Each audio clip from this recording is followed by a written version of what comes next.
Well, hello everyone, and welcome to a new series of presentations called Living with Nature's Laws.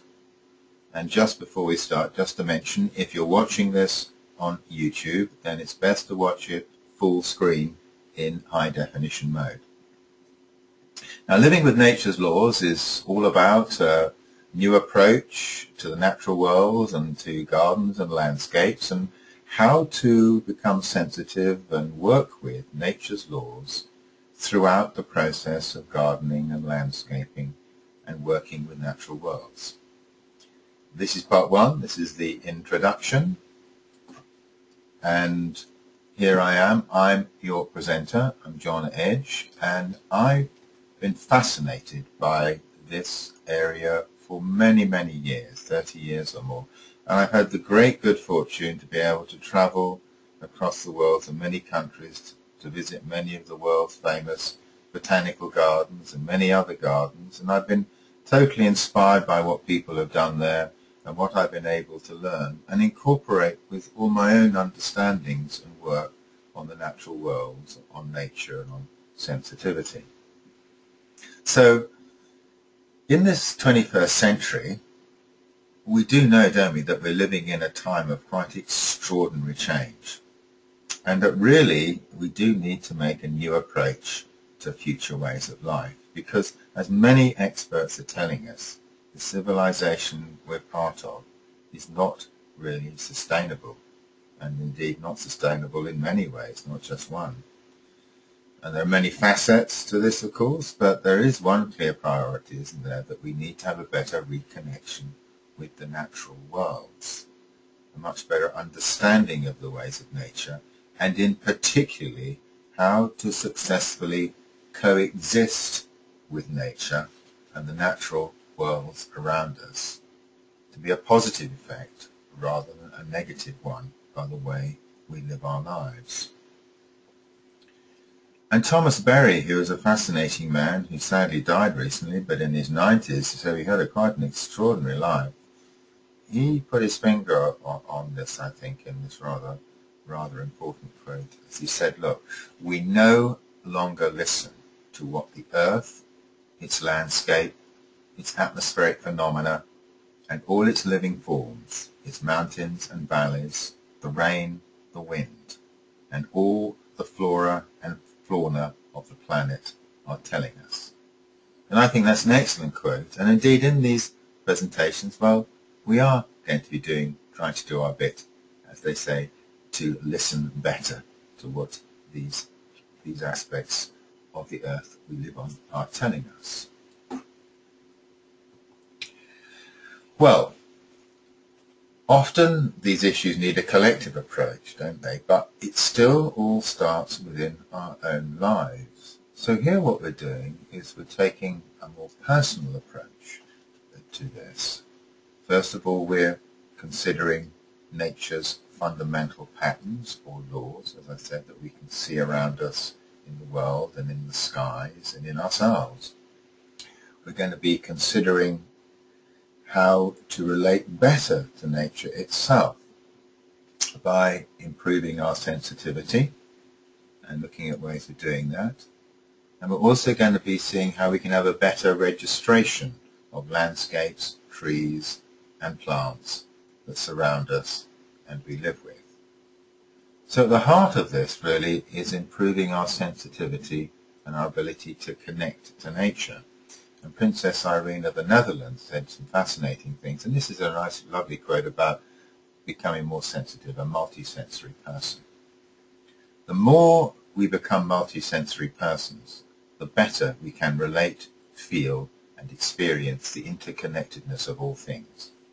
A multisensory person can feel the energies, not only of other people, but also of the flowers, the sun, the trees, the earth's energy.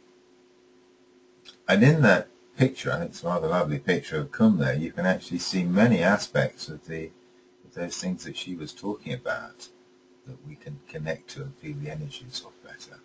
And in that picture is also a child, and I think it's very important, really critical, that those of us who are older realise that many of the problems have been created by ourselves, and yet they're going to be passed on to children to deal with in the next tens of years.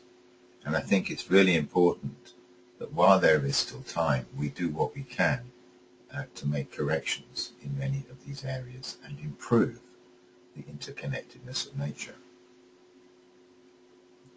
Well, all this work is being done in a rather lovely valley setting in West Wales, a farm of about 50 acres called Cwm Gyfeilion.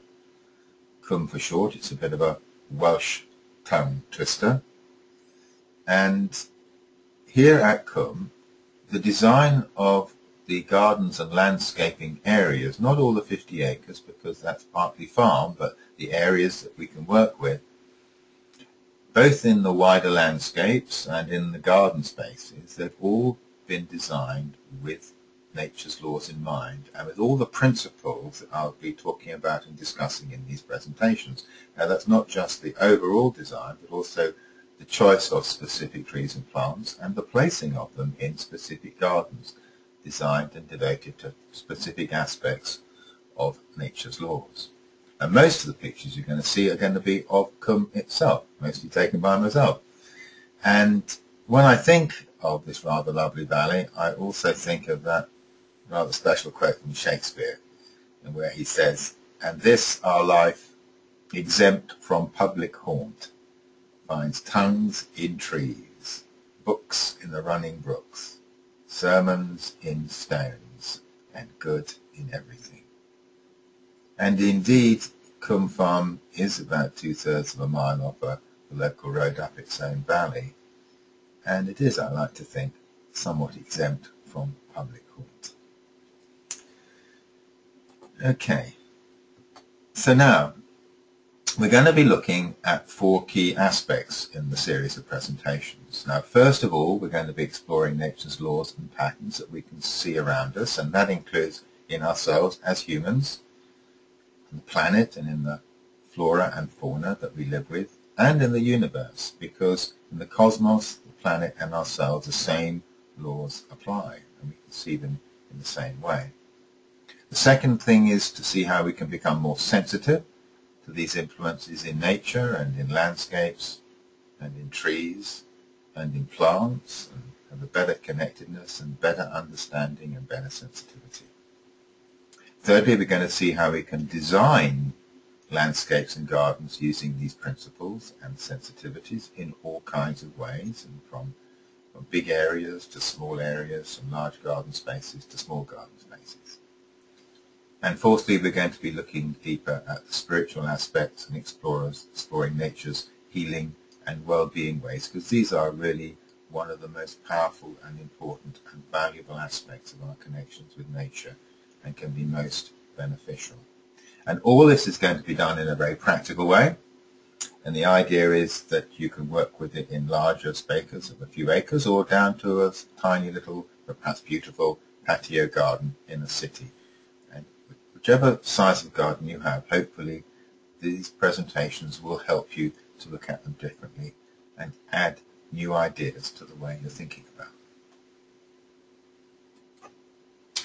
Well, how to follow living with nature's laws? Well, it's going to be appearing regularly on Templates for Change website, and there's the website address, and they'll be on our YouTube channel as well as on website links, and each will last about 10 minutes, and I think that's about ideal for this, because it will be able to build into a series that you can listen to easily when you have the time.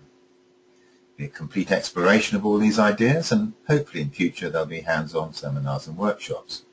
And if you want to keep up to date, just join our World Citizen Network or follow us on Twitter. Well, here's a final screen to look at. A picture taken in the autumn dawn at Cwm, and a lovely quote from Thomas Berry. Gardening is an active participation in the deepest mysteries of the universe. Well, I've enjoyed talking to you, and hopefully we'll speak again soon as the presentations continue.